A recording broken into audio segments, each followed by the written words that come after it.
Isang mapagpalang araw po na naman mga kadahon. Yung ating topic po ngayon ay sambong. Yan. Ano nga ba ang kahalagahan ng sambong? Ano nga ba ito? Saan nga ba ito gamot? Yan. Pasensya na kayo kasi tuyo na siya. Ayan siya. Tuyo na. Kasi alam nyo naman dito sa Maynila, wala ka makita na mga sariwang ganyan. So, mabibili mo lang siya sa simbahan, sa mga nagtitinda ng mga herbal. Ayan. Pero, tuyo na siya. Pero, okay lang din naman to. Kasi kahit tuyo or sariwa yung sambong, pwede pa rin pong gamitin. At ito pong sambong ay napakalaki pong tulong nito sa ating katawan. Dahil, tumutunaw po ito sa mga bato sa ating pantog or nagpapagaling o pinagagaling niya yung ating mga kidney stone, ang mga kidney disease, inaalis niya yung mga kidney stone. So, yun po yung maganda sa sambong. Lagain lang, hugasan po ito, hugasan muna, then pakahugas po, lagain. Lalo na sa panahon ngayon, mas maganda po itong gamitin dahil bukod sa maganda ito sa ating kidney, nakakapag-cleansing ito sa ating kidney. Number 1 po itong cleansing sa ating kidney. Ayan. Ay nakakatanggal din po ito ng manas. Ayan, yan yung tsura ng ating sambong. Tuyo na kasi kaya hindi na ganun ayan po yung tsura ng ating sambong. Ayan, nakakaano rin po siya ng manas dahil naalala ko yung tatay ko nung nabubuhay pa siya. Pero umabot pa naman siya ng 11 years bago siya namatay nung atakihin siya sa sakit sa puso. Nagkaroon po siya ng butas sa puso. Kaya yun, nagkaroon siya ng sakit. So, madalas siyang mamanas. So, ang ginagawa namin, alam niyo naman sa probinsya, sa Bicol, ayan, kaway-kaway sa mga taga Bicol. Mega love shoutout po sa mga taga Bicol. Ayan. Syempre, pag walang budget tayo, no, sa mga probinsya, lalo't malalayo pa ang mga butika. So, ang ginagawa namin noon sa tatay ko, nilalagaan lang namin siya nito. Sa probinsya, maraming sariwa. Kaya, no need, hugas-hugas lang konti, tapos lagaan na yun. Nilalagaan lang namin siya nito kasi namamanas siya dahil nga, usually po, pag may sakit sa puso ay may biri-biri. Yun, yung biri-biri namamanas. So, pag namamanas siya, nilalagaan lang namin siya nito at praise God, umuukay naman, natatanggal naman yung pamamanas niya. Kaya maganda po ito sa pamamanas. Itong sambong. Hindi lang po siya sa kidney, kundi sa pamamanas na din. Ayan, pasensya na po kayo sa aking mga aso. Dahil sila ang aming bantay. At maganda rin po ito, mga kadahon, sa may mga high blood. Ayan. Lagain lang po, inumin nyo sa umaga, tapos gawin yung kape. Yan, maganda po ito na pampababa ng ating high blood, ng ating mga namumuong dugo. Hindi po kasi porque high blood ay sobra-sobra ang dugo, hindi po namumuo po ang dugo natin. So, pinalalabnaw nito yung ating dugo, pinaayos ng daloy, kaya maganda siyang pang-alta presyon, pang-high blood, pang-alternate po, no? Or pang-home remedy, mas maganda kasi puro. Hindi mo na siya kailangan ng mga gamot-gamot na bibili sa butika. Ayan, medyo mahal pa yung mga gamot, no? So, maganda rin po ito sa mga may rayuma. Ayan, sa may mga rayuma na mga tao. Ayan, gawin nyo pong kape ito para yung rayuma nyo ay kumalma. Kasi nililinis nga nito yung ating ang ating mga dugo. So, yung ating ugat ay pinapacirculate. Usually po kasi pag may rayuma tayo, yung ating mga dugo ay naglulukot-lukot, nagbubuo-buo. Kaya ang tendency, hindi siya makadaloy ng maayos. Kaya ang nangyayari ay kumikirot-kirot siya. So, yun, sinusumpong ka ng rayuma. Kaya, ang ano rin po sa may rayuma kasi, yung mga mahilig magpalipas ng kain, ayan, tapos ibig sabihin nun, pinalalala natin yung ating acidic. Pag lumala yung ating acidic ay pwede po maging cause ng rayuma. Marami pong side effect ang acidic. Once nagkaroon na po tayo ng acidic, maraming komplikasyon pwede lumabas. At isa na doon yung rayuma.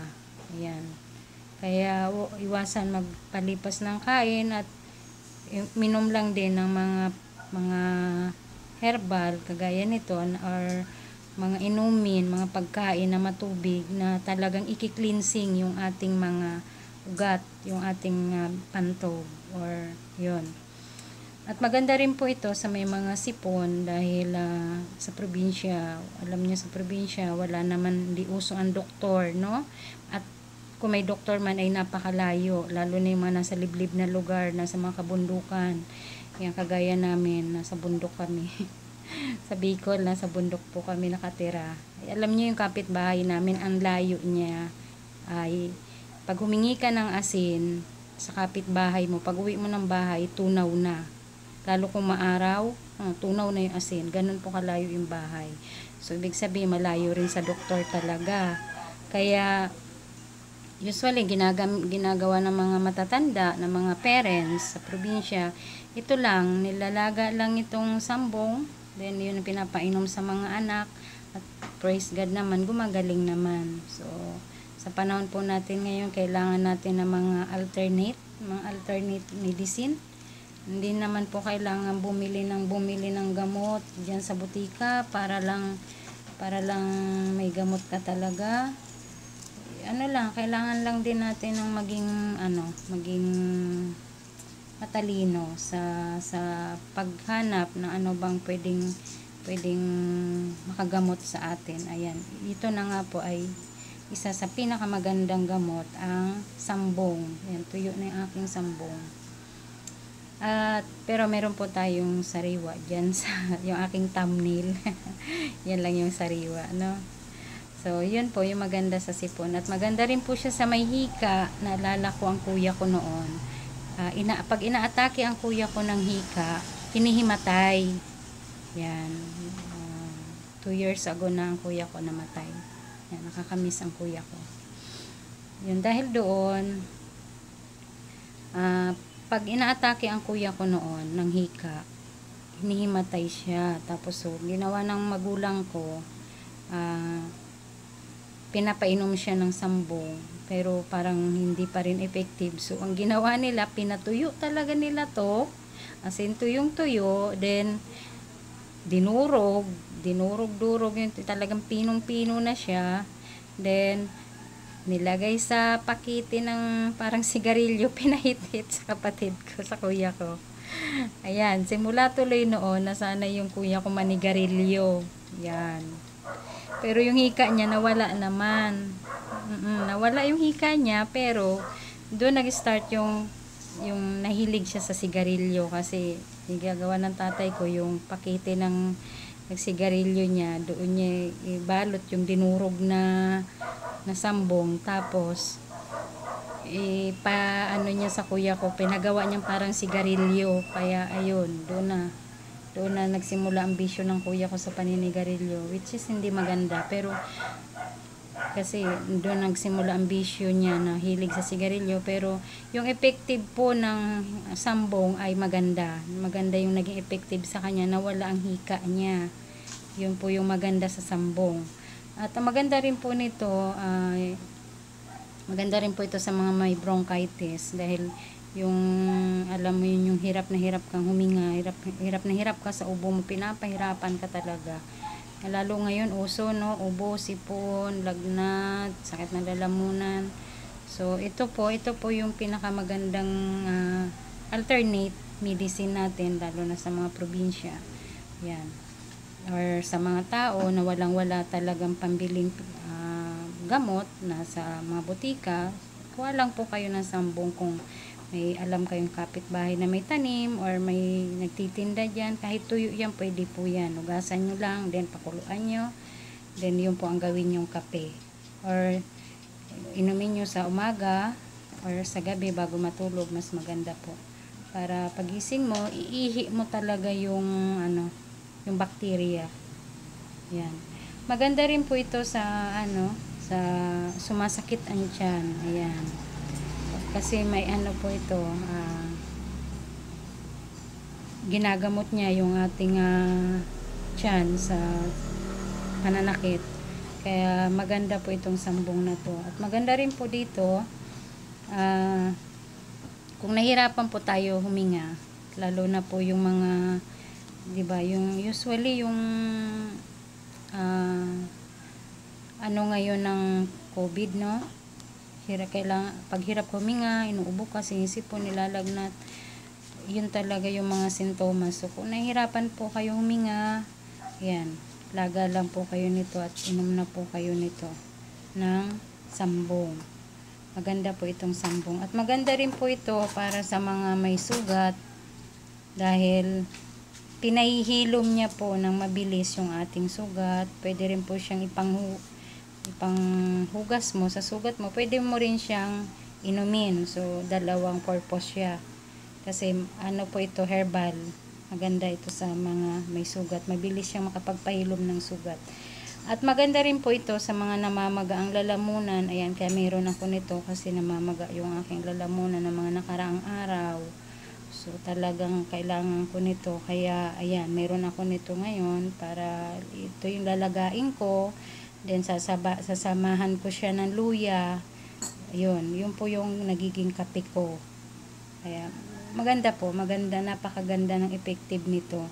Yan, yung mga namamaga ang lalamunan. Yan, ito yung maganda, pero usually sa mga ibang bansa walang ganito. So luya, pwede na po yun. Luya with lemon or calamansi, pwede na po yun. Pang-alternate sa mga namamaga ang lalamunan. At mumuglang kayo ng maligamgam na tubig na may asin. O yan, dagdag healthy tips po yan labas na yan sa sa ating sambong. Ayan, dagdag healthy tips lang po yon sa mga namamaga ang lalamunan. Magmumug kayo na maligamgam na tubig na may asin pagising nyo, then or pagkatapos nyo mag toothbrush, mumug lang kayo dyan ng maligamgam na tubig na may asin. Tapos gawin yung kape ang salabat na may calamansi or lemon. Ayan, dagdag kaalaman po yan. At maganda rin po ito sa mga may mga bulati sa tiyan. Ayan, usually yung mga bata, no? Actually, hindi naman mga bata. Ang mga matatanda, meron din po, alam nyo. Oo. Kaya maganda po ito, pampurga sa mga bata. Painumin nyo lang at least kalahating baso. Kasi wala naman siyang lasa. Actually, para sa akin, wala talaga siyang lasa. Kasi nasanay na ako sa mga herbal. Kasi ito po yung talagang pinaka alternate medicine ko talaga. Kasi takot po ako sa doktor. Yan, takot ako sa ospital. Ayoko nararatay sa ospital. Okay lang ako magbantay, pero kung ako ang babantayan, no way. In Jesus name, no way. Ayoko po sa ospital. Ayoko ng mga karayom na yan. Ayan. Kaya nasanay ako sa herbal. At praise God, mga effective naman siya. Effective naman sa akin. Yung mga herbal na tinatry ko po. At mga ina-upload ko sa aking channel. Ayan. At maganda rin po ito sa mga may pigsa. Ayan. Kung pigsahin po kayo, maganda rin po ito. Parang kaparehas lang din siya ng bisa ng guyabano leaves. Yan, pero mas mabisa yung guyabano leaves. Kaya meron po ako dyan, guyabano leaves upload about sa mga tinutubuan ng mga pigsa-pigsa or mga bukol-bukol. Ayan, yung guyabano leaves ko po dyan, meron po ako dyan. So try nyo po itong sambong. Kung walang guyaban mo sa inyong lugar at ito lang yung meron, try nyo po ito at maganda rin po ito para sa mga pigsahin. Yung madalas nagkakapigsa. Ayan. Maganda rin po ito sa mga may sinusitis. Ayan, sinusitis. Yung mga may sakit sa sa ilong, no? Mga may sinus, maganda rin po ito kasi pinagiginhawa nito yung ating pakiramdam. Pag once na lagi itong ating iniinom, gumiginhawa yung ating pakiramdam dahil nga po, gamot nga po ito, usually number 1 sa sipon. So, pag usually ang sipon talaga, diba, sa ilong yun. Kaya pinagagaling po nito ang ating sinus at mamamalaya mo na lang na idudumi mo na siya, natatanggal na yung sakit mo sa sinus. Usually po yung aking ano tawag nun, bilas yung asawa ng bayaw ko, yung bilas ko meron siyang sinus. Ito lang yung ginawa niya, naglaga lang siya ng laga kasi nasa Bicol siya, wala naman pampa-opera kasi ang gusto ng doktor, operahin daw yung kanyang sinus. So wala naman pera, takot naman din siya sa doktor din, so parang ako lang. Kaya yung mga suggest na mga kaibigan, try mo ito. So tinaray niya po ito, itong number 1 kasi marami nito doon sa bakuran niya. Ito lang yung tinaray niya. Ayun, praise God, okay na yung kanyang sinus. Basta lagi niyo pong iinumin to, no? Hindi po ito magic na pag ininom mo okay na agad. Gawin po nating habit na inumin ito para talagang gagaling yung ating nararamdaman, no? Yan po yung ating sambong. So, yun lang po. Maraming salamat mga kadahon sa inyong pakikinig at sa inyong panonood. Maraming salamat po. Please don't forget subscribe to my YouTube channel and like and share if nagustuhan nyo po para mas marami tayo matulungan ng mga taong nangangailangan ng advice about dito po sa ating sambong. So, maraming salamat po and God bless you all. Ingat po kayong lahat and happy life. Stay safe and God bless us. Bye-bye! I love you all. Ingat po kayo.